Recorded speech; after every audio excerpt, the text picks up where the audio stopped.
donar un libro es un hecho de paz y una oportunidad para que nuevas historias, otras historias, lleguen a los territorios más afectados por el conflicto armado y la inequidad en Colombia.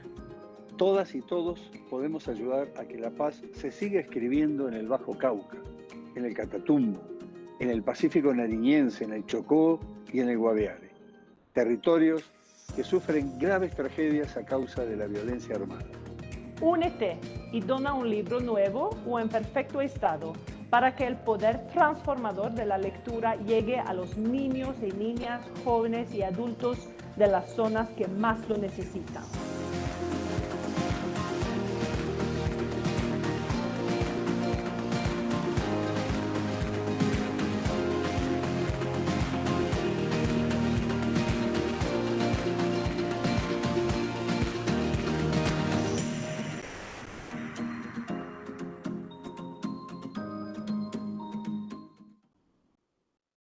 Bienvenidos a la Feria Internacional del Libro de Bogotá.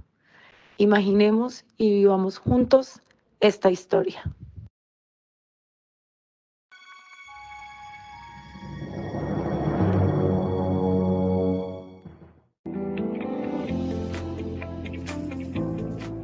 ¿Sabías que la Maestría en Seguridad y Defensa Nacionales es el primer programa de posgrado de las Fuerzas Militares acreditado en alta calidad? Su objetivo es formar analistas, asesores y consultores integrales en materia de seguridad y defensa nacional.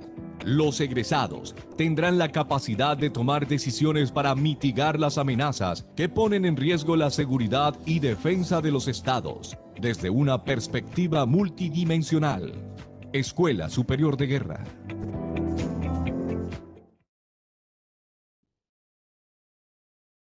Bueno, muy buenos días.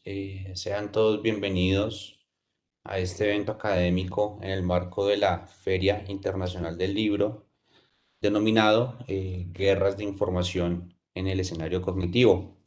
Reciban, por supuesto, un cordial saludo de parte del señor Mayor General Luis Mauricio Espina Gutiérrez, director de la Escuela Superior de Guerra, del señor Brigadier General Adolfo Enrique Hernández Ruiz, subdirector de la Escuela Superior de Guerra, y el coronel Yeside Eduardo Ramírez Pedraza, director de la Maestría en Seguridad y Defensa Nacionales. Para el evento del día de hoy estaremos acompañados por el doctor Carlos Álvarez Calderón, quien es docente de la Escuela Superior de Guerra, y acompañados por el doctor Jorge Andrés Rico Zapata, quien es docente de la Universidad Pontificia Bolivariana. En este sentido, pues reciban una muy cordial bienvenida.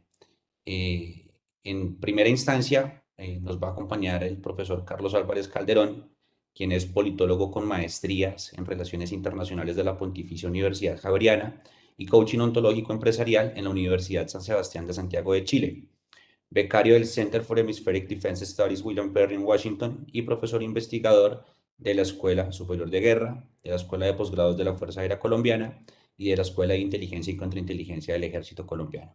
Entonces, sin más preámbulo, Carlos, muy buenos días, bienvenido a este evento. La palabra es toda tuya. Felipe, buenos días, Jorge, buenos días y bueno, bienvenidos a todos los presentes en esta charla del día de hoy. El objetivo es el de hablar y comentar algunos em, apartes importantes de lo que está ocurriendo particularmente en el mundo y con relación principalmente a la forma en cómo hoy la competencia estratégica entre actores estatales y no estatales se viene llevando a cabo a partir principalmente del escenario de la información. Siempre relacionamos la guerra principalmente como la confrontación armada entre dos ejércitos. Y si bien por supuesto eso es cierto y así lo testifica la historia, el ámbito de la información también ha jugado un papel muy importante en la guerra. Pero ahora con los avances de las tecnologías de la información y las comunicaciones, em, esa guerra de información juega un papel cada vez más importante. Y en ese sentido, pues hemos tenido el interés desde la maestría en seguridad y defensa de la Escuela Superior de Guerra, en asocio con la Universidad Pontificia Bolivariana, de explorar y profundizar estos temas, tratar de identificar cuáles son sus características más importantes en las guerras posmodernas y sobre todo qué efectos tienen en materia de la seguridad y la defensa de los estados, entre ellos, por supuesto, la que se refiere particularmente a Colombia. Entonces, desde ese punto de vista, permítanme introducir simplemente y compartir con ustedes algunos elementos importantes de lo que consideramos es la guerra de información en el escenario cognitivo, para luego darle paso a Jorge con relación a el tema relacionado principalmente con la propaganda. Siguiente, por favor, Felipe. Entonces, el desarrollo de las tecnologías de la información pues ha cambiado la dinámica de los conflictos. Al crear una capa adicional de complejidad en los espacios de batalla tradicionales. Gracias al acceso casi que virtual que tenemos hoy en día al espacio de la información, gracias al Internet y a la web 2.0, pues se han creado numerosas oportunidades para llevar a cabo casi que batallas en línea que afectan tanto los dominios, por supuesto, físicos, como también los sistemas informáticos y el dominio cognitivo, sobre todo relacionado con las actitudes y las creencias de las personas. En ese sentido, siguiente, Felipe, tomando en consideración que el escenario de la información es aquel en donde se construye, se comparte y también se puede manipular la información, pues consideramos que definimos la guerra de información como aquella estrategia no armada, no cinética, orientada principalmente a moldear el comportamiento y manejar las expectativas de audiencias amistosas o adversarias, usando lenguaje, imágenes o símbolos para lograr un efecto deseado o un estado final. Siguiente, Felipe. Es importante, eso sí, aclarar que existen diferencias entre lo que comprendemos como la moderna guerra de información y el concepto clásico de las operaciones de información. Las operaciones de información siempre han sido parte intrínseca en el desarrollo principalmente de las actividades militares de los ejércitos, inclusive en tiempos de guerra. Pero la guerra de información de la actualidad es totalmente distinta, o al menos comprende capas adicionales en donde opera justamente las operaciones de información que antes no se contemplaban. Formas tradicionales de operaciones de información como contramedidas de radar o contramedidas de comando, control, comunicaciones, inteligencia, intrusión de computadoras y operaciones psicológicas consistentes generalmente en técnicas que poseen objetivos, alcances y orquestaciones limitadas, eran parte de las campañas de información que se desarrollaban en el pasado.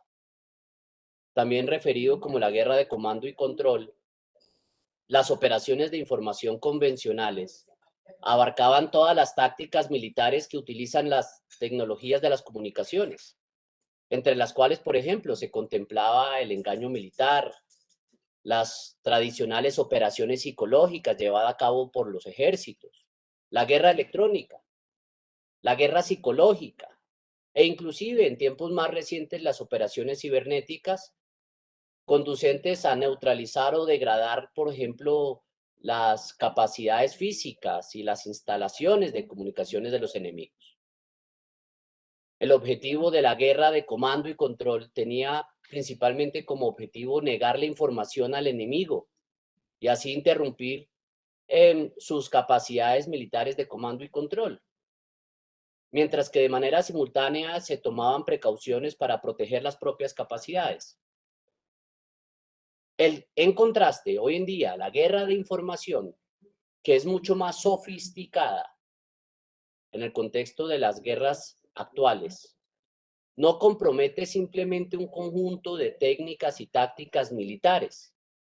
Se rige, por el contrario, por una estrategia o plan integrado para el uso de procedimientos y armas cinéticas y no cinéticas, en el cual ahora los objetivos pueden ser militar, como era en el pasado, político, pero también económico y sobre todo cognitivo. Siguiente, Felipe. Entonces, teniendo esto en consideración y como producto de esta última revolución tecnológica, surge algo que se conoce como la ciberguerra, ¿no? Que puede asumir alguna de las siguientes tres formas. Espionaje, ¿no? Es decir, utilizar el ciberespacio para recopilar información que, por ejemplo, un Estado protege de manera muy celosa como una cuestión de seguridad nacional. Difusión de la desinformación por los mismos medios del ciberespacio, de una manera que, por ejemplo, perjudique los intereses de seguridad del Estado antagonista. O también otra forma puede ser el sabotaje, o en otras palabras, utilizar el ciberespacio para provocar la disrupción o destrucción de varios sistemas que son parte integral de los intereses básicos de la comunidad política. Por ejemplo, afectar la infraestructura de electricidad, la distribución de agua, combustible, los sistemas de transporte a través principalmente de ataques de virus informáticos. En épocas pasadas, la decisión de emprender una guerra convencional implicaba generalmente un compromiso político sustancial, porque cuando se decidía ir a la guerra bajo la forma tradicional, pues había que calcular, ¿no? Y sopesar los riesgos que eso implicaba, el elevado costo humano, por ejemplo, moral o económico en el que se podía incurrir por la movilización de grandes ejércitos, de contingentes de soldados al campo de batalla, junto con sus armas de poder destructivo, tal como, por ejemplo, lo evidenciaron las guerras del siglo XX, ¿no? Como la Primera o la Segunda Guerra Mundial. Pero gracias principalmente a la evolución justamente de la tecnología, ese cálculo del riesgo ha cambiado dramáticamente. Antes la guerra se entendía tradicionalmente como el uso de la violencia por parte de un Estado a través del despliegue de sus fuerzas militares. Es decir, la guerra era usualmente la contienda entre dos o más estados a través de sus fuerzas armadas, con el propósito de imponerle uno al otro su voluntad, ¿no? Sin embargo, hoy en día la guerra de información ha cambiado radicalmente todos estos aspectos y proporciona tanto a actores estatales como no estatales los medios para llevar a cabo la guerra posmoderna de una manera completamente distinta, afectando no solamente la forma en cómo los militares y los políticos, por ejemplo, consideran o libran la guerra, sino también en la forma en cómo la guerra es percibida, por ejemplo, por parte de la sociedad civil. Pero si bien esa preferencia por el uso de la fuerza cinética se convierte en una de las características principales de las guerras del siglo XX, hoy en día el uso principalmente de la fuerza no cinética se convierte en la principal característica de la guerra actual. En otras palabras, la guerra de información hoy en día puede ser inclusive más poderosa y potencialmente disruptiva que las guerras anteriores, ya que a diferencia, por ejemplo, de lo que ocurrió en la Primera o Segunda Guerra Mundial, hoy en día el llevar a cabo una guerra de información no requiere necesariamente de una amplia experiencia militar, es muy rentable. Desde el punto de vista de costos, permite a actores aparentemente más débiles, limitados por recursos técnicos, financieros y humanos, llevar a cabo, ¿no? Una guerra inclusiva contra adversarios más poderosos. Entonces, seguimos, por favor, Felipe. En resumen, las tecnologías de la información y las comunicaciones pues han modificado los costos de las guerras posmodernas. Y los dominios de batalla hoy en día son multidimensionales, con la posibilidad de que la guerra se libre y se lleve a cabo tanto en los planos, tanto en el plano físico tradicional de tierra, mar, aire y espacio, como también en el escenario virtual, que incluye particularmente el escenario informativo, social y cognitivo. Entonces, en el presente, esos dominios informativo, social y cognitivo dependen en gran medida del ciberespacio. El ciberespacio afecta a todos los demás dominios, por lo que su importancia como escenario de conflicto en la guerra cognitiva estaría directamente relacionada con esa nueva revolución de la información y las comunicaciones. Así como, por ejemplo, en su momento los dominios del aire, el espacio, el ciberespacio emergieron de los desarrollos en tecnologías, por ejemplo, de cohetes, satélites, computadores, telecomunicaciones o el Internet. El uso hoy en día cada vez más generalizado, por ejemplo, en las redes sociales, de la mensajería social y las tecnologías de dispositivos móviles está permitiendo que se desarrolle la guerra cognitiva. Entonces, para terminar y darle paso a Jorge, siguiente, Felipe. En la guerra cognitiva, la mente humana se convierte en el principal campo de batalla. Ahora el objetivo no es destruir el ejército de un enemigo o ocupar su territorio y someter la población de ese enemigo a la propia voluntad a través del control físico. No.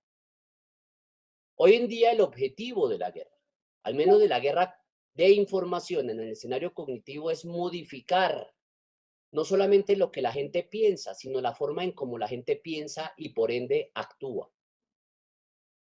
Conducida con éxito, moldea e influye en las creencias y los comportamientos individuales y grupales para favorecer obviamente los objetivos tácticos o estratégicos de un agresor.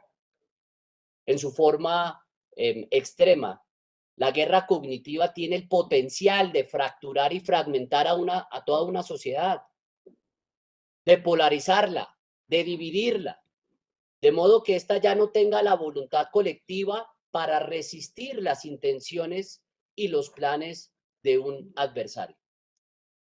En este caso, un oponente podría someter a una sociedad sin recurrir necesariamente a la fuerza militar o al uso del poder cinético o de la coerción militar. Y eso nos lleva a considerar que los objetivos de la guerra cognitiva pueden ser limitados con horizontes, por ejemplo, a corto plazo o, por el contrario, ser llevados a cabo, ¿no?, de manera estratégica con campañas, ¿no?, de guerra de información lanzadas a lo largo inclusive de décadas.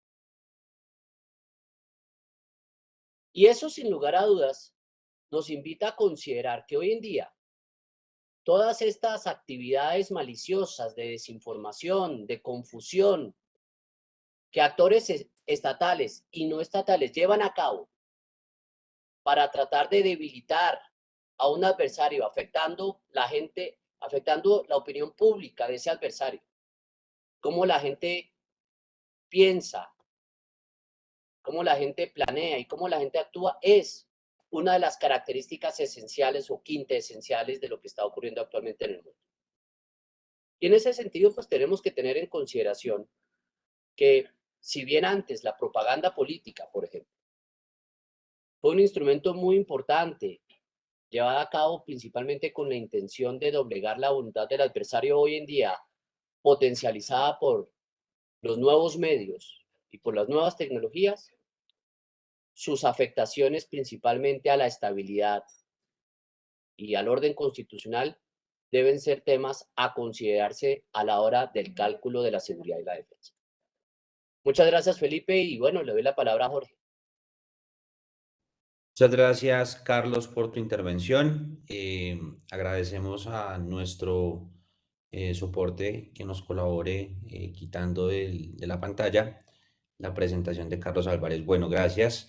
Bueno, a continuación damos paso al profesor Jorge Andrés Rico Zapata, quien es docente de la Universidad Pontificia Bolivariana y la Universidad Católica Luis Amigó, con quien particularmente la maestría en Seguridad y Defensa Nacionales de la Escuela Superior de Guerra ha iniciado un proyecto de investigación conjunto en el cual se suscribe este evento académico precisamente para estudiar y analizar temas sobre guerra y propaganda. El profesor Jorge Andrés Rico Zapata es candidato a doctor en Filosofía de la Universidad Pontificia Bolivariana de Medellín, con la tesis de investigación Las nuevas guerras en Colombia, una reflexión filosófica entre la polemología de Gaston Butthole y el derecho internacional humanitario y la guerra de Michael Walzer.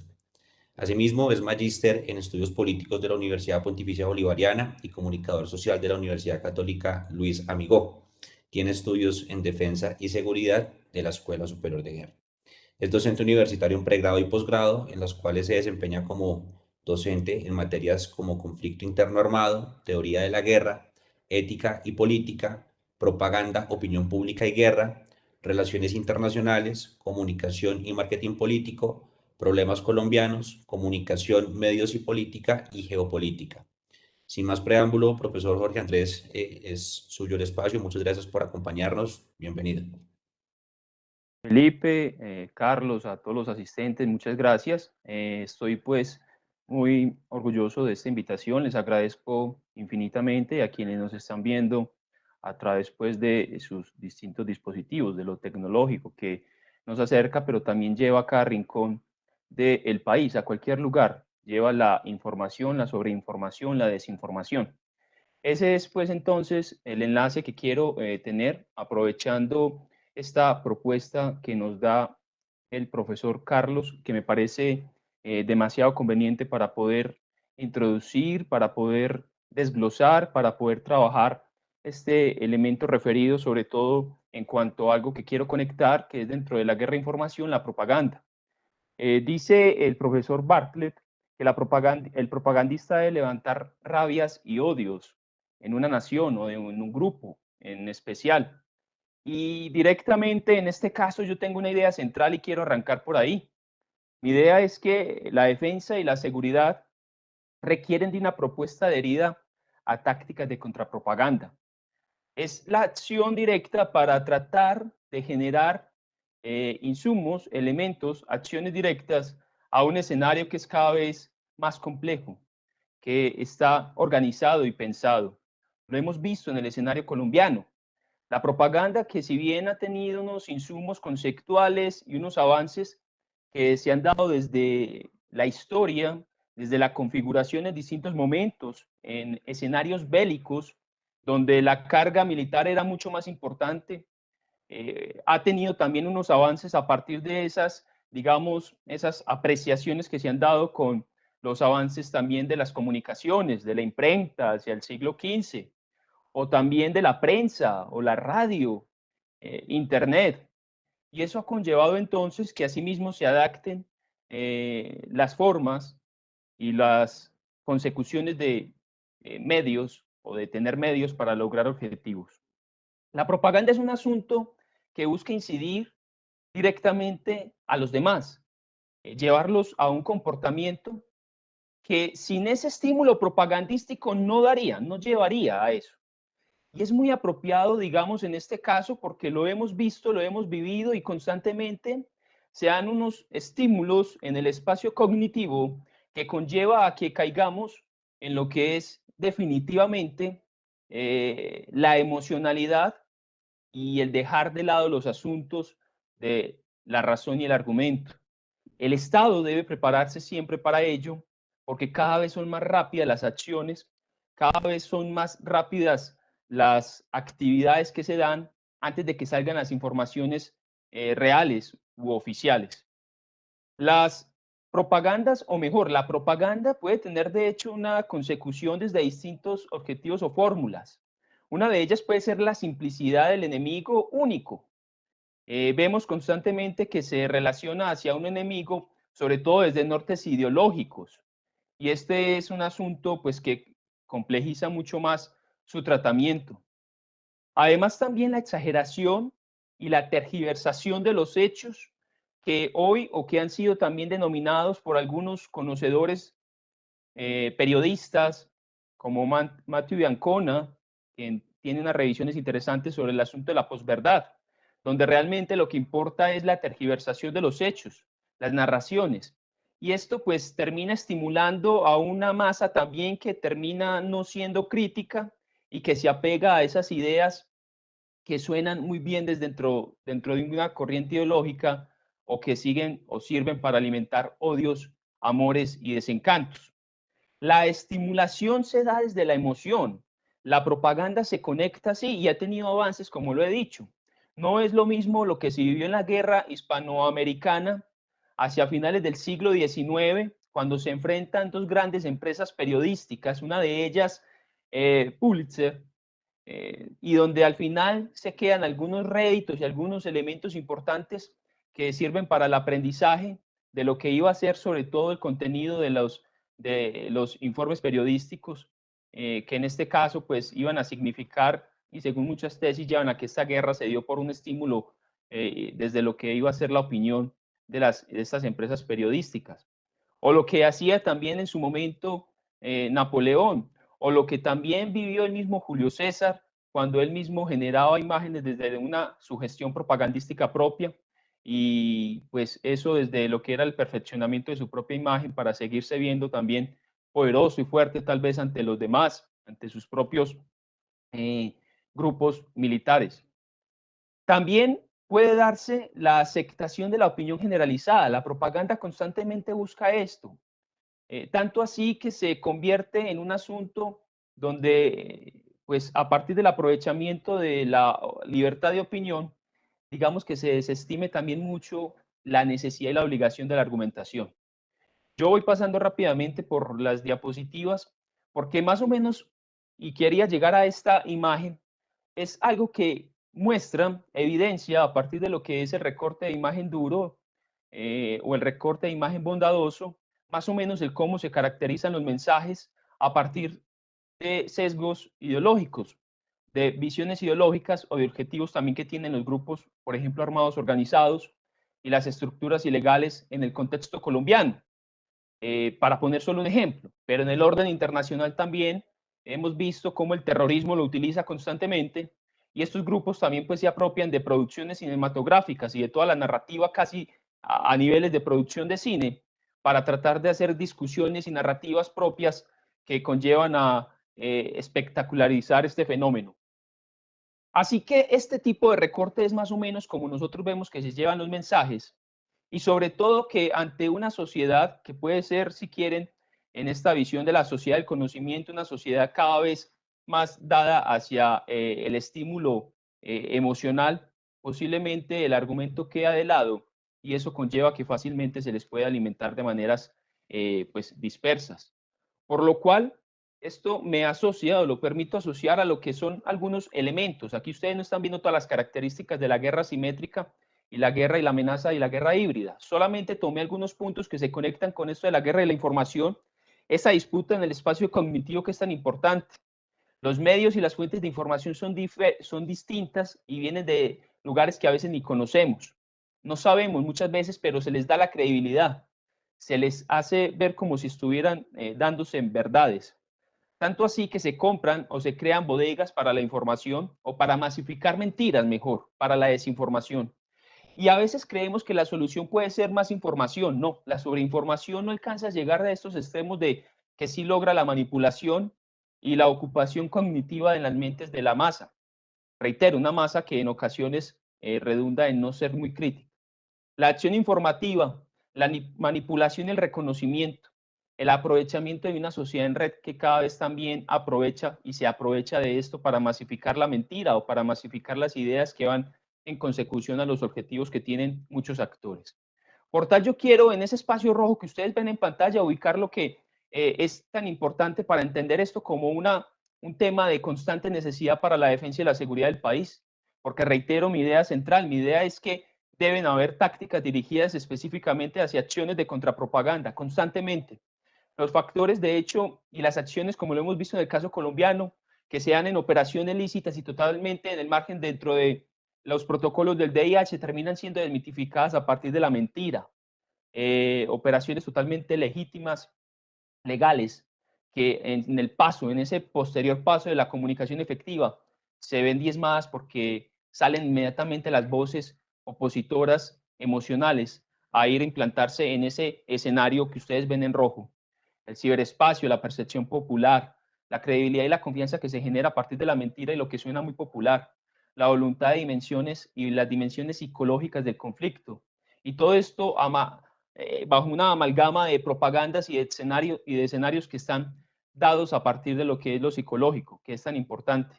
Por eso yo a esto lo llamo unos factores de interrelación de las amenazas híbridas bajo 4 sustentos necesarios. Y uno de esos sustentos necesarios es el espacio cognitivo. Ese factor tiene que ser, debe ser siempre y lo denomino como un impacto esencial, debe ser siempre trabajado a partir de estímulos que puedan ser desde las acciones contrapropagandísticas. Y la propaganda no es que por sí misma sea negativa. Goebbels la tenía muy clara cuando hablaba, de hecho, de estrategias y algunas premisas de cómo manipular la masa. Tanto así que Hitler también mencionaba que la masa es poco crítica y poco inteligente, que se necesita repetirle varias veces y que lo que se requiere también es pues simplemente no darle argumentos muy, muy duros, muy fuertes. Tal vez lo que se necesita más bien son cosas sencillas que sirvan para generar una masificación de la imagen y de las percepciones. Ya voy a terminar para no alargarme más y también dar paso pues a la conversación. Así que lo que se busca es el aprovechamiento común. Y en el caso del terrorismo me sirve para ejemplificar esto, porque lo que se busca también es visibilizar y mostrar y además imponer y cambiar un sistema. Además que se aprovechan de los usos comunicacionales porque el medio de comunicación se convierte muchas veces sin querer en el principal actor para masificar la idea y el objetivo real de la propaganda en el caso del terrorismo. No funciona si no se masifica, si no se visibiliza, si no se le da voz y si no se le da un micrófono. Digamos que ahí ustedes ven uno de los tantos ejemplos. El ELN lo ha utilizado y, y ha utilizado en sus videos también a menores de edad. Y detrás de todos estos mensajes que vemos muchas veces en las redes sociales, se tiene el objetivo de tratar de homogeneizar por lo menos sectores de la sociedad, también de eliminaciones simbólicas del otro. Y por supuesto, de ver, digamos, que es totalmente justa una causa, desvirtuando las realidades y los objetivos reales, tratando de humanizar lo que no se puede humanizar. La propaganda busca también llevar a esto. Tanto así que en el caso de, por ejemplo, Israel, se dice que su enemigo más grande en el mundo es la opinión pública mundial, porque se da la transferencia de culpa, las acciones entonces que se dan de parte de un grupo terrorista hacia la institucionalidad, hacia el Estado de Israel, conllevan a que directamente sean señalados desde una práctica muy nociva y que funciona bastante, que es la transferencia de culpa. Digamos que alterar desde lo psicológico a la sociedad y crear, de hecho, elementos y estímulos en esa opinión pública. Así que todo esto se apoya de las fuentes del nuevo poder que están y que hacen parte también de lo que puede ser ese poder blando, pero que tiene un atractivo fundamental, porque además empieza a masificar unas posibles ideas desde autores que no conocemos y desde propuestas que no sabemos realmente cuál es el objetivo real muchas veces, pero que suenan muy bien para ciertos sectores. Así que entonces ya los poderes grandes, los grandes estados, terminan viéndose a veces muy condicionados porque las propuestas de ese dominio mundial se dan desde distintos frentes, desde una oficina, en distintos puntos del mundo, Bangladesh, en Pakistán, en Venezuela, en México.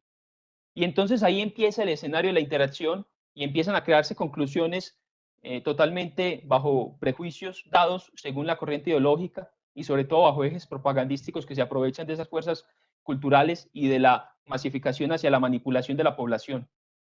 Y eso solo, y termino con este ejemplo, es que en algunos informes, este lo pueden encontrar directamente, en la República salió, Globo Economía, Agencia Internacional, sobre la desinformación en medio, por ejemplo, del caso vivido hace poco en las manifestaciones y la coyuntura colombiana, las cuentas y de dónde provenían las noticias falsas en las protestas para el caso colombiano. Y eso pues entonces nos muestra algunos puntos focales, donde realmente tiene que haber un efecto directo hacia lo que les mencioné iniciando esta breve conversación. Y es que se debe tener dentro del ejercicio de la defensa y la seguridad como eje central y muy multidisciplinar el ejercicio de la comunicación estratégica en la defensa y la seguridad y las tácticas de contrapropaganda, muy fuertes, porque cada vez el ejercicio del opositor, del enemigo, del grupo armado ilegal, de esos sectores que se aprovechan también de la mimetización que se da en lo urbano, pues es más fuerte. Así que las medidas deben ser cada vez también igual, más fuertes y más rápidas. Con esto termino y quedo pues a su disposición. Muchísimas gracias.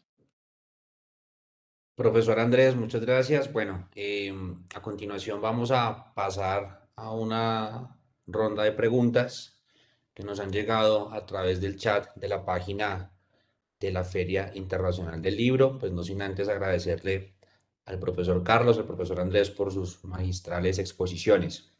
Entonces, si ustedes están de acuerdo, Carlos y Andrés, empezamos por el orden de las exposiciones. Entonces, en ese sentido, las dos primeras preguntas de las 4 que nos han llegado están dirigidas al profesor Carlos Álvarez.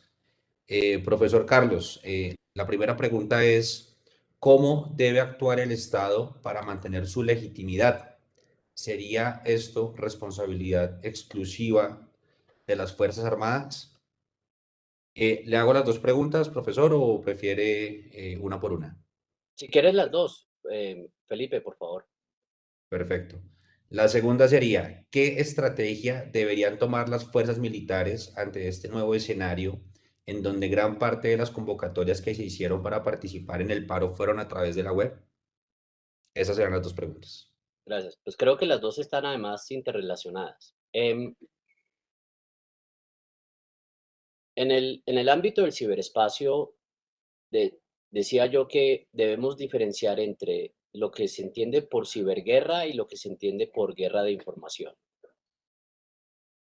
Los ataques que un actor lleve a cabo a través del ciberespacio para afectar, por ejemplo, la infraestructura crítica de un Estado, deben ser resueltas, deben ser neutralizadas, deben ser respondidas a través de las capacidades militares desarrolladas principalmente para la defensa del Estado en el ámbito ciberespacial.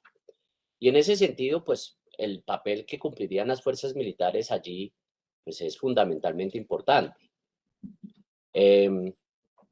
Tanto así que, por ejemplo, tanto el Ejército de Colombia como la Fuerza Aérea y la Armada vienen avanzando significativamente en el desarrollo de las capacidades y de la doctrina que les permita principalmente tener recursos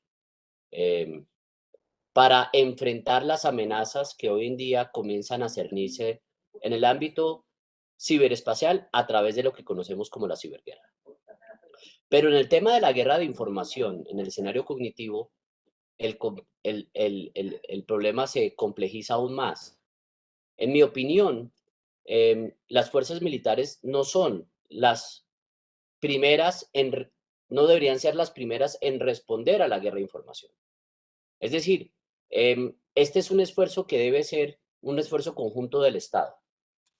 Si nuestros enemigos internos y externos, si nuestros adversarios internos y externos nos atacan a través de la desinformación, por ejemplo, creo que la respuesta tiene que ser una respuesta de Estado, en donde juega un papel muy importante las comunicaciones estratégicas. Uno em, de las necesidades que hoy en día tiene el Estado colombiano de poder neutralizar esas amenazas de la guerra de información es sofisticar, mejorar sus comunicaciones estratégicas. Y en ese sentido, en mi opinión personal, creo que la debilidad del Estado colombiano en la materia es claramente diciente. El problema de la guerra de información es que se lleva a cabo bajo el contexto de guerra simétrica. Una de las razones por las cuales, por ejemplo, algunos estados llevan a cabo guerra de información es porque detectar la escalada del ataque es muy difícil. Ahorita lo mostraba Jorge en las últimas manifestaciones que ocurrieron en Colombia y que fueron, entre otras cosas, motivadas, impulsadas, sino en su totalidad, al menos en parte, por información, o mejor, desinformación a través de redes sociales. Y encontramos que muchas de ellas provenían desde el exterior. Lo primero que hay que hacer es tratar de detectar, ¿no? Cuándo estamos siendo objeto de ataque de información, lo cual no es fácil. Sin embargo, en la medida en que desarrollemos sistemas de monitoreo, y esto no es un papel de las fuerzas militares, debe ser un papel del Estado, en la medida en que desarrollemos un sistema de monitoreo para poder identificar cuándo, por ejemplo, se está llevando a cabo una campaña de desinformación que afecte la estabilidad y el orden público en Colombia, y ya se están tomando medidas al respecto, podemos entonces llevar a cabo una campaña para contrarrestarla, para contrarrestar esa campaña de desinformación. ¿Cómo? Primero, develando que la desinformación a la que están siendo sujetos el público colombiano, pues es justamente información falsa. Y en ese sentido, creo que el papel que debe cumplir, por ejemplo, los servicios de inteligencia civil del país y el gobierno nacional particularmente en tratar de velar en el público colombiano estas campañas nocivas de desinformación es uno de los aspectos cruciales para poder justamente neutralizar em, los ataques que usualmente provienen por parte de agencias de inteligencia de estados extranjeros. Pero como una de las campañas de desinformación que usualmente se suscitan en Colombia buscan debilitar las instituciones que tienen mayor legitimidad, como por ejemplo las fuerzas militares, pues en ese sentido las fuerzas militares también deben de desarrollar y mejorar sus campañas de comunicaciones estratégicas. Y para terminar, simplemente decir que una campaña de comunicaciones estratégicas no significa eh, publicitar las actividades que una institución realiza en beneficio de la comunidad. Las fuerzas militares constantemente están comunicándose con el público colombiano, mostrando todo lo que hacen las fuerzas militares por el bien de Colombia. Y eso está muy bien, eso hay que seguirlo haciendo. Pero eso no son comunicaciones estratégicas per se. Las comunicaciones estratégicas van más allá de eso. Las comunicaciones estratégicas lo que buscan principalmente es generar una narrativa que, por ejemplo, promueva los valores, los principios, los intereses nacionales y genere principalmente un sentimiento de solidaridad, colaboración entre las personas, entre los individuos miembros de una sociedad, en beneficio de que todos podamos aportar nuestro grano de arena, particularmente en la seguridad y defensa del Estado. Y uno de esos granos de arena que todos podemos aportar es no caer en la tentación de participar justamente de la difusión de la desinformación. Por eso es muy importante que todos nosotros, independientemente de la profesión que tengamos o de la actividad que desempeñemos en nuestra vida diaria, seamos muy conscientes de que toda la información que recibimos, por ejemplo, en las redes sociales debe ser verificada con cautela, porque mucha de ella puede ser información falsa. Y a veces simplemente retuitear, ¿no? O reenviar información que nos llega sin un escrutinio suficiente si esa noticia y la fuente de esa noticia hace de la noticia una noticia verdadera, pues creo que es una responsabilidad de todos los colombianos. Gracias. Muchas gracias, profesor Carlos. Bueno, ahora vamos a dar paso al profesor Jorge Andrés Rico, quien también tiene dos preguntas o le han dirigido dos preguntas. Tenemos una tercera pregunta que nos hacen también a través del chat. Esta pregunta está dirigida a los dos ponentes y la abordaremos una vez el profesor Jorge Andrés haya terminado con su intervención respecto a las dos interrogantes que le han formulado. Entonces, en ese orden de ideas, profesor Andrés, las preguntas son las siguientes. La primera pregunta es, ¿de qué manera el Estado puede prepararse ante las propagandas que eventualmente surgirán por la campaña electoral en 2022? Y en segunda instancia, la pregunta es, ¿qué estrategia pueden usar los altos mandos en cuanto a la lógica urbana que tiende a ser tan diversa y distinta a la de estos? Esas son las dos preguntas, profesor. Felipe, muchísimas gracias. Bueno, primero, comprender que la propaganda en sí, que de hecho ha tenido unos eufemismos hacia el marketing político, bueno, distintas formas de llamarlo, en sí no es negativa. La propaganda yo creo que es una acción de hecho muy susceptible y necesaria para la divulgación y la propuesta de ideas. El problema está en el origen y en los actores. En este caso, sobre todo, digamos, a la concepción de Estado, hacia el modelo estatal, es muy importante que primero se comprenda su importancia, porque aquí me vinculo a lo que mencionaba el profesor Carlos, es que efectivamente una de las grandes debilidades que ha tenido el Estado, la institucionalidad, ha sido su eje del ejercicio comunicacional estratégico como un elemento totalmente paralelo y que no solamente se asume en momentos de crisis. Cuando el asunto empieza a ser visto solamente para momentos de crisis, es que se queda corto. Y ahí no habrá mucho que hacer, porque más allá de plantear algunas soluciones coyunturales, paños de agua tibia, pues realmente ya hay una operación detrás grandísima que ha impactado muchísimo en ese campo psicológico, en lo cognitivo.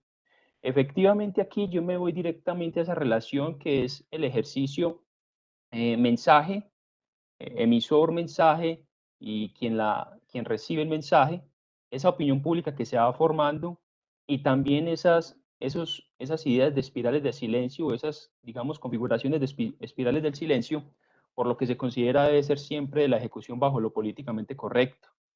Eso ha generado grandes también problemas, muchos problemas, porque lo políticamente correcto termina siendo, digamos, aquello que muchas veces está muy bien argumentado, pero se queda callado porque debe ser el ejercicio más bien para no tratar de molestar. Así que entonces lo que vemos que se va plagando y lo que se va masificando en redes sociales y demás, y en cadenas en distintas redes, es el uso de manera tergiversada, muy, muy tergiversada de una imagen, por ejemplo, de una noticia falsa. Y en esta dimensión de lo que es esa propuesta tal vez de operaciones que se dan a través de lo cibernético, operaciones hacia la mente, no hacia dañar la comunicación y la infraestructura, sino más bien a impactar en la mente, como es la guerra informativa, directamente se busca es influir en actitudes y comportamientos. Entonces el Estado debe tener primero claridad muy bien, por ejemplo, y preguntarse en las bases, en la educación central, si los estudiantes saben perfectamente cuál es la geopolítica colombiana, los intereses nacionales, los deberes y los derechos. Eso va construyendo modelos de nación que van a generar un poco más de oposición a todas las mentiras que se dan y la manipulación que se trata de distintas corrientes y distintos actores. Así que la preparación del Estado está posiblemente no para que se haga para allá.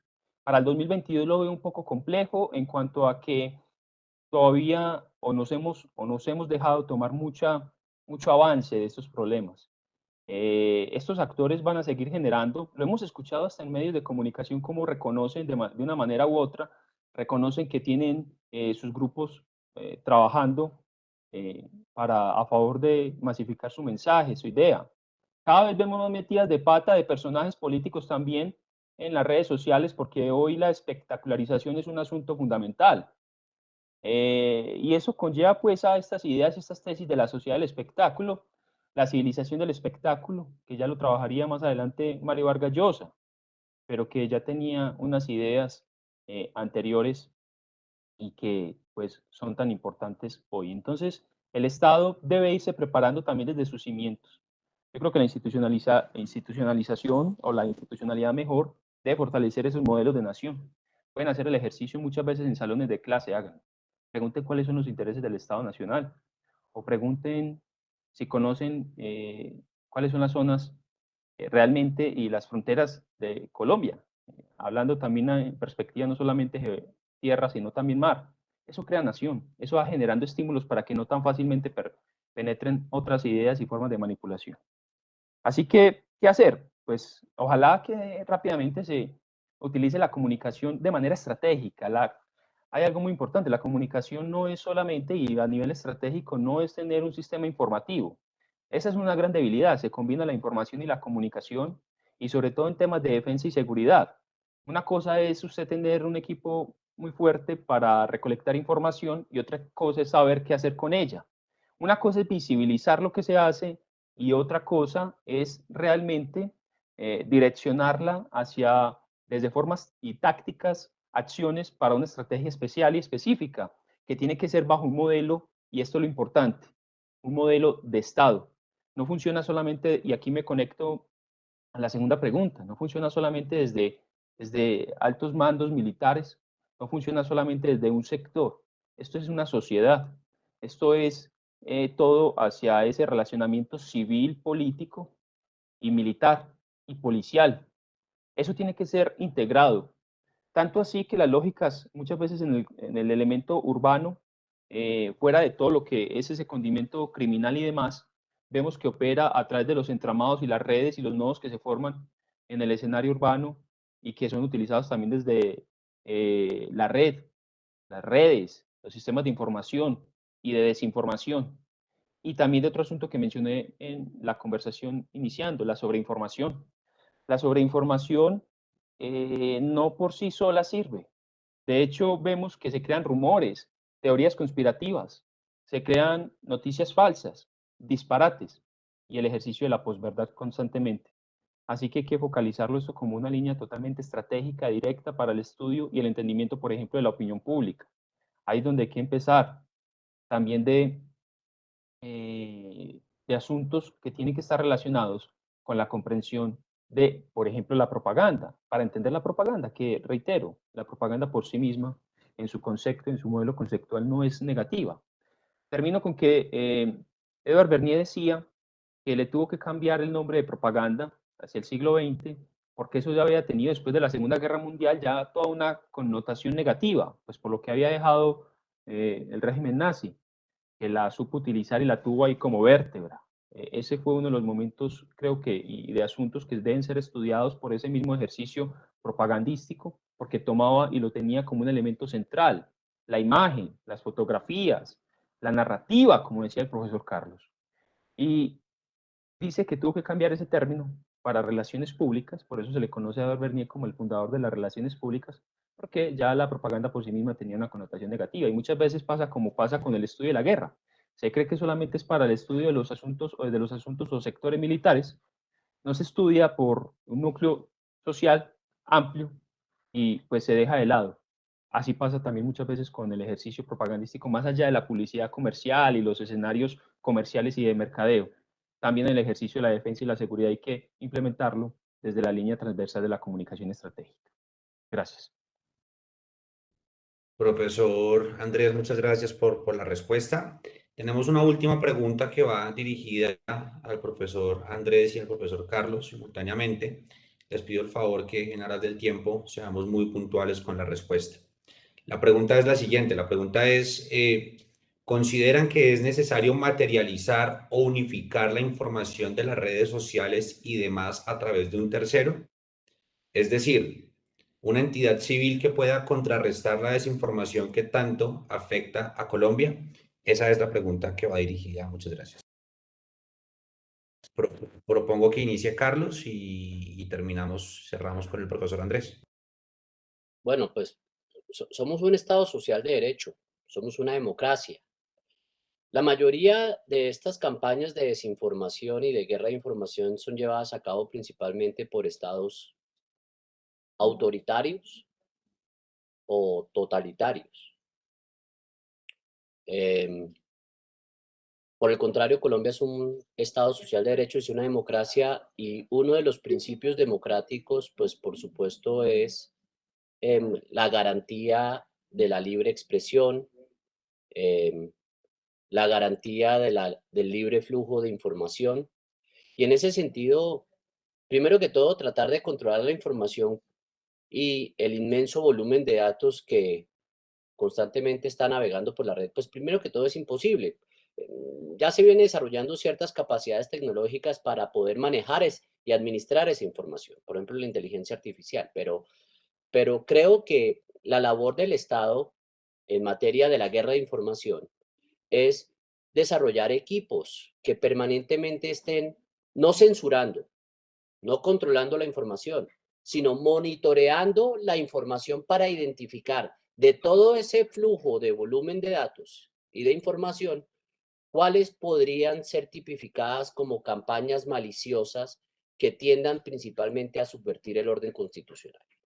Y en ese sentido, lo que se debe hacer, sobre todo desde el ámbito civil, eh, es desarrollar principalmente equipos que estén monitoreando ese flujo de información, eh, apoyados principalmente de la tecnología que permita hoy en día manejar eso que se denomina Big Data.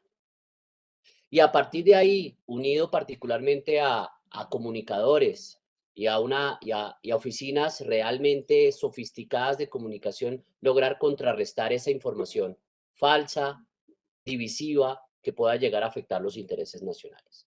Creo que esa es como la labor o la función que debería cumplir el Estado en materia principalmente del mundo informativo.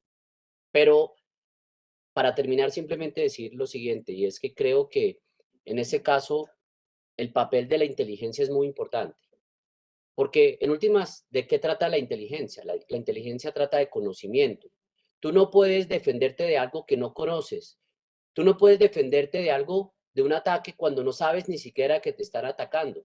En ese sentido, creo que tenemos que perder un poco la ingenuidad que nos ha caracterizado en los últimos años y comenzar a entender que la guerra cambió y que hoy en día ver guerras en donde ejércitos se movilizan a través de una frontera es prácticamente algo que no sucederá por los costos que, políticos, humanos y económicos que eso tiene. Hoy en día la guerra es mucho más sutil, se desarrolla a través del ámbito cibernético, a través del escenario cognitivo, y en ese sentido considero que es fundamental que perdamos la ingenuidad y entendamos que estamos frente a un escenario totalmente distinto al del siglo XX y que en ese sentido debemos desarrollar las capacidades para enfrentar. Gracias. Gracias, Carlos. Seguimos con el profesor Andrés. Profesor, adelante. En este caso, yo creo que el autoritarismo digital no es la solución, más por los componentes que mencionaba el profesor Carlos, a lo cual estoy de acuerdo. Va a crear peores conflictos en la sociedad, entre la opinión pública, porque realmente, pues, si así se dice que se limitan muchos ejercicios de manifestación y opinión, distintos y en distintos casos, pues bajo un autoritarismo digital yo creo que no podría ser el ejercicio realmente dado, que es algo que vemos pues en China, que hay un control, hay una barrera fronteriza realmente para lo digital, donde se controla, donde se disponen de hecho unas lecturas de algoritmos para saber qué se está diciendo, para saber cuál es el mensaje y para igualmente también modificarlo en ese autoritarismo de lo que se denomina la muralla digital china. Yo creo que no sería el objetivo. Hay que empezar a responsabilizar también a esos actores directos. Ahí tiene que focalizarse. Yo soy muy de la tesis de no generalizar que todos son violentos o que todos somos parte del problema. Posiblemente lo hagamos por una u otra forma, por omitir, tal vez, pero no porque generemos ese contenido que trata de manipular.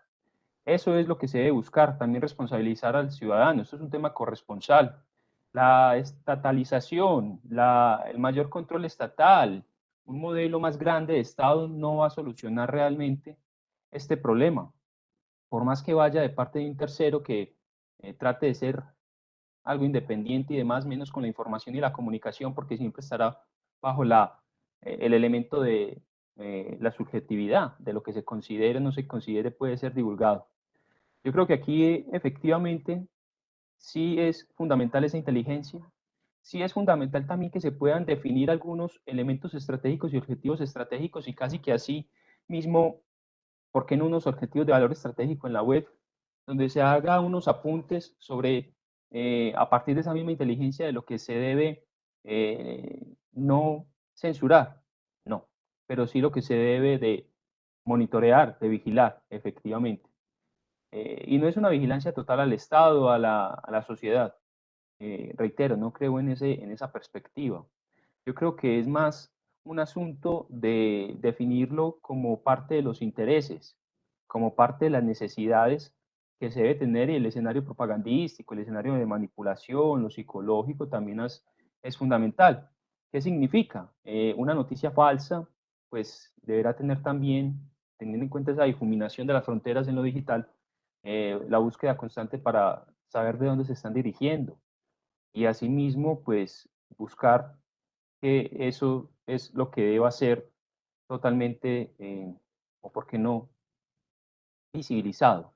Y digo visibilizado porque ese es el primer elemento, cuando se conoce el objetivo, cuando se conoce el concepto, cuando se sabe qué se está haciendo, pues posiblemente el visibilizarlo va a generar unas oposiciones y unos elementos importantes en la misma sociedad para que por sí misma también trate de hacer un control. La sociedad es muy responsable, las personas, algunas personas, quienes lo hacen, quienes emiten un juicio de valor simplemente porque es lo que ideológicamente les gusta, porque es lo que quieren, las manifestaciones de los políticos, de hecho, pues que tratan de hacer muchas veces y que son corrientes totalmente faltas de argumentos, creo que son responsabilidades que se deben asumir. Las personas también tienen esa responsabilidad. Así pues que yo lo asumo más como un tema también individual si quieren, pero que se podría revisar, por supuesto, hacia el nivel de la comunicación estratégica dentro del Estado. Muchas gracias. Profesor Andrés, profesor Carlos, pues es un gusto para nosotros contar con su conocimiento, contar con toda la experiencia que ustedes a lo largo de esta carrera académica reconocida, pues han acumulado, han logrado, de parte pues de toda la Escuela Superior de Guerra, de mi general Luis Mauricio Espina, de mi general Adolfo Enrique Hernández Ruiz y por supuesto de mi coronel Yesid Ramírez como director de la maestría en Seguridad y Defensa Nacionales. Agradecemos su participación en este evento, pues que es de vital importancia para comprender las nuevas dinámicas y los nuevos escenarios en materia de seguridad. Entonces, no sin más, pues damos por cerrado este evento académico. No sin antes recordarle a nuestros asistentes, pues que en este momento nos encontramos en inscripciones abiertas para la maestría en Defensa Nacionales. Para mayor información se pueden comunicar al 620-4066 a la extensión 21057 o al celular 310-237-5426 para que si desean profundizar en estos temas, pues lo hagan a través del programa de maestría en Seguridad y Defensa Nacionales. Entonces, muchas gracias a ustedes por su participación y bueno, esperamos que seguramente en el marco de este proyecto de investigación que acabamos de iniciar y que formalizamos su iniciación con este evento académico, pues seguramente tendremos la oportunidad de exponer en otros escenarios los resultados que de aquí deriven. Entonces, nuevamente, muchas gracias y pues un abrazo y gracias por su compañía. Gracias, hasta luego. Gracias. Chao. Chao.